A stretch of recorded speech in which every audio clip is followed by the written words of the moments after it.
जय महालक्ष्मी फ्रेंड्स, स्वागत है आप सबका हमारे मिनी ब्लॉग में। मैं भी सो के जग गई थी और देखा जोर की बारिश हो रही है। यहाँ मम्मी बना रही थी दाल। दाल कितनी कठिनाइयों से तैयार किया जाता है। अगर किसान ना हो तो इंसान दाने दाने के लिए तरस जाए।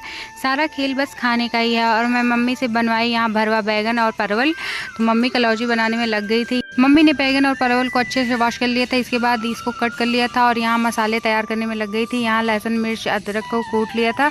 उसके बाद ये पंचफोड़न को भून के भूक लिया था। उसमें धनिया पाउडर, हल्दी पाउडर और नमक, ऑयल मिक्स करके इसको सारे बैगन को और परवल को भर ली थी। उसके बाद इसमें डाली ऑयल डाल के इसको गैस पे रख दिया था। इसको मीडियम फ्लेम पे धीरे धीरे पकने दिया था। एक दो बार चलाया। कलौजी बन के रेडी हो गई थी और ये देखिए कितना अच्छा टेक्सचर आया था बन के कलौजी का। माँ के हाथ का स्वाद ही कुछ अलग होता है। आपको हमारा ब्लॉग कैसा लगता है कमेंट बॉक्स में ज़रूर बताएं। और आप हमारे चैनल सालू ब्लॉग को ज़रूर सब्सक्राइब करें। और यहाँ से आप सुंदर सुंदर भजन भी सुन सकते हैं। मिलते हैं नेक्स्ट वीडियो में। Bye bye, take care all guys.